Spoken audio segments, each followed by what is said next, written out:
যত কথাই বলি না কেন সর্ষের মধ্যেই আসলে ভূত। আমরা যদি ভূত তাড়াতে চাই এবং যে সরিষা আমরা ব্যবহার করব ওই সরিষার মধ্যেই যদি ভূত থাকে তাহলে কি আর ভূত তাড়ানো যায়? যেমন এই যে ভাস্কর্য ইস্যুতে ফেসবুকে স্ট্যাটাস ঢাবি অর্থাৎ ঢাকা বিশ্ববিদ্যালয় ছাত্রলীগ নেতা বহিষ্কার। কাকে বহিষ্কার করা হচ্ছে? ছাত্রলীগ নেতাকে। কেন?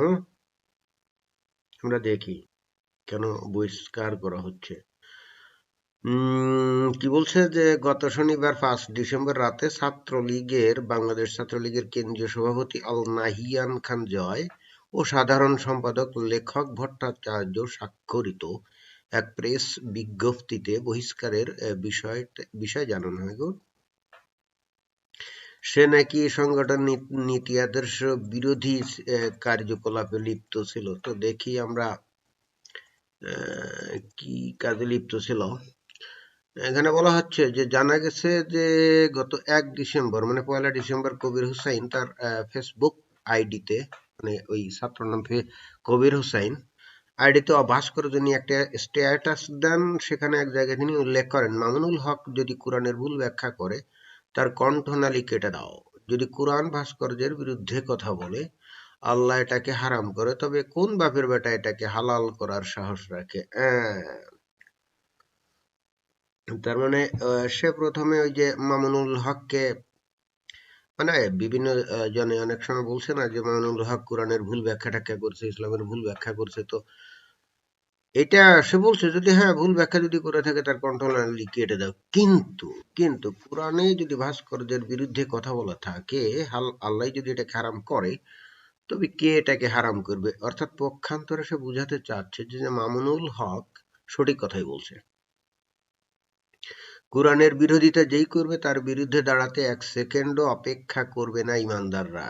হ্যাঁ, হুম, তা তো বটেই, তা তো বটেই।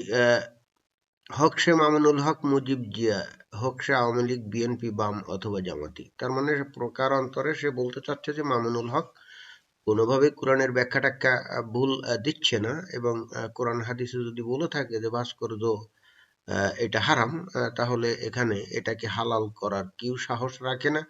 সুতরাং ওই আওয়ামী লীগের নেতা বলুক আর অমুক বলুক আর সমুক বলুক, এটাতে সেটা অর্থাৎ ওই ভাস্কর্য যেটা নাকি হারাম সেটা হালাল হয়ে যাবে না।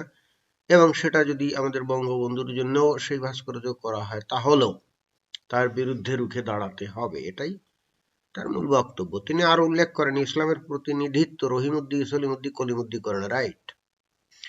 স্বয়ং আল্লাহর রসুল করেন। ইসলাম শিখতে হলে কোরআন হাদিসের জ্ঞান অর্জন করতে হবে, মন গড়া যুক্তি খাটবে না। একটা কথা মাথায় রাখবেন, আল্লাহর কোনো আইন যদি আপনি না পালন করতে পারেন সেটা অন্য কথা, রাইট? হ্যাঁ, এটাই। তবে যদি তার কোনো আইনের বিরোধিতা করা তো দূরের কথা, অস্বীকারও করেন আর নিজেকে যত ইমানদার দাবি করেন না কেন, মনে রাখবেন আপনি খাঁটি মুসলমান না, পাক্কা মুনাফিক। আপনার বিরুদ্ধে লড়াই করা খাঁটি মুসলমানের জন্য ফরজ, একেবারে খাঁটি কথা। কোনো উল্টা সিধা কথা এখানে নাই। অনেক ইসলামের অনেক বিধিবিধান আছে, আল্লাহর অনেক বিধিবিধান আছে, নবীর অনেক বিধিবিধান আছে, আদেশ নির্দেশ আছে। আমরা হয়তো সেগুলো অনেক সময় পালন করে উঠতে পারি না, সেটা কিন্তু ভিন্ন কথা, সেটা আমাদের অপারগতা। এই জন্য আমরা আল্লাহ নবীর কাছে আমরা ক্ষমা টমা চাইব। কিন্তু কেউ যদি এটাকে বলে যে না এটা ইসলামে নাই, এটা ঠিক না, এটা এটা সঠিক না, তাহলে সে যে একেবারে পাক্কা মুনাফিক, এটাই বুঝাতে চাচ্ছে। অর্থাৎ প্রকারান্তরে আওয়ামী লীগের যে সমস্ত নেতা কর্মীরা বা সমর্থকরা বলতে চাচ্ছে যে এই মমিনুল হক ভুল ব্যাখ্যা দিচ্ছে এবং ভাস্কর্যকে সে অবৈধ বা হারাম বলছে, আহ, এরকম যারা বলছে প্রকারান্তরে, এই যে কবির হোসাইন মনে হয়, কি নাম পড়লাম ভুলে গেছি, কি নাম, কবির হোসেন, হ্যাঁ কবির হোসাইনে। তো কবির হোসেন বলতে চাচ্ছে যারা এই সমস্ত কথাবার্তা বলছে অর্থাৎ অস্বীকার করছে যে কোরআন হাদিসে যেখানে নাকি ভাস্কর্য পরিষ্কারভাবে নিষেধ, এখন যারা নাকি বলছে না এটা নিষেধ না, এটা ঠিক না, এটা হালাল, এটা হারাম না, তাদেরকে ডিরেক্টলি পাক্কা মুনাফিক বলছে। ক্লিয়ার কাট বক্তব্য। অর্থাৎ একেবারে মনে হচ্ছে একজন মানে কি বলা যায়, একটা হুজুরের মতো কথা। এই কি হেফাজতে ইসলামীর কোনো একজন ছাত্র বা ইমামের বা আলেমের মতো কথা। তো এই হচ্ছে তার বক্তব্য, একেবারে ক্লিয়ার কাট বক্তব্য। তার মানে দেখুন যে এ হলো ছাত্রলীগের একজন নেতা, কেন্দ্রীয় কমিটির একজন নেতা, সেই কিন্তু মনের মধ্যে এই ধারণা পোষণ করে, যেটা নাকি আমরা বারবার বলে আসছি, যেটা আমরা দেখছি যে সরকার এবং সরকারের অনেক নেতা কর্মীরা আসলে আমলে নিচ্ছে না, যে গত এই যে বিশেষ করে 2013 সালের পর থেকে এই যে হেফাজতিদেরকে যে সুযোগ সুবিধা এবং ফাঁকা মাঠ তাদেরকে দিয়ে দেওয়া হয়েছে, তারা যেভাবে ওয়াজ নসিহত করে, হাজার হাজার ওয়াজ নসিহত করে যেভাবে মানুষের কানে তারা ইসলামের খাঁটি বাণী প্রবেশ করিয়েছে, আহ, সেই ধরনের বাণীর বিরুদ্ধে যদি সরকার কোনো কিছু করে, আওয়ামী লীগ কোনো কিছু করে, তাহলে খোদ আওয়ামী লীগের লোকজনই কিন্তু তার বিরোধিতা করবে। এটাই কিন্তু তার একটা উজ্জ্বল নমুনা। অর্থাৎ এই যে কবির হুসাইন আওয়ামী লীগ করে ঠিকই আছে, কিন্তু সে তো ইসলামটাকেও জেনেছে, এবং যখনই দেখছে যে সরকার ইসলাম বিরোধী একটা পদক্ষেপ নিচ্ছে, অর্থাৎ তার কাছে যে বঙ্গবন্ধুর ভাস্কর্য এটা ইসলাম বিরোধী মনে হয়েছে, এই জন্য সে ডিরেক্টলি না বলে সে অন্য কায়দায় ইনডিরেক্টলি কিন্তু এটা বলেছে। ডিরেক্টলি কেন বলেনি? ওই যে বহিষ্কৃত হতে পারে, তারপরে সে কোপানলে পড়তে পারে সরকারের, এই জন্য ডিরেক্টলি না বলে ইনডিরেক্টলি বলছে।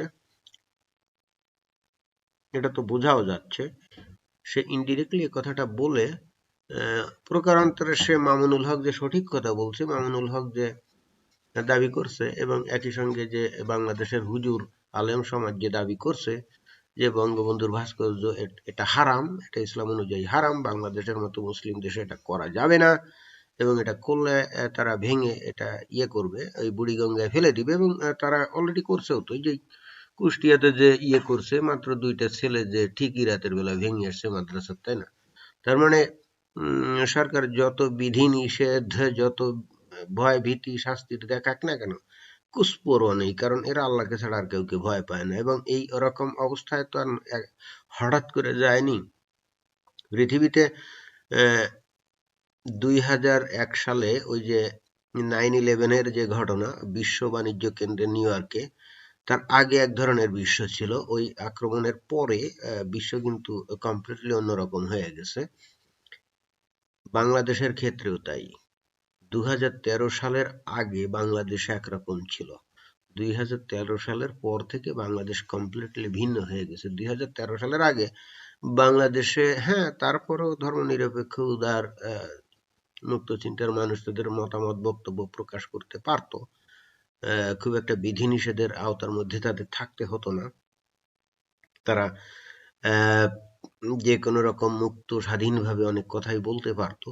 কিন্তু 2013 সালের পর থেকে তাদের কণ্ঠকে রুদ্ধ করে দেওয়া হয়েছে, বিরোধী যে কোনো আলোচনা সমালোচনাকে রুদ্ধ করে দেওয়া হয়েছে, এবং পক্ষান্তরে এই আমাদের যে আলেম সমাজ, হুজুর সমাজ বা যারা নাকি ইসলাম প্রচার করে, তাদেরকে অবাধ মাঠ দিয়ে দেওয়া হয়েছে যে তারা যেমন ইচ্ছে খুশি প্রচার করুক। এখন সরকার যেটা বুঝতে পারেনি সেটা হলো যে বাংলাদেশের মানুষ ধর্মপ্রাণ, এদের কানের কাছে ইসলামের কথা যদি বারবার বারবার বারবার করে বলা হয়, তাহলে অবশেষে এটাই তারা গ্রহণ করবে।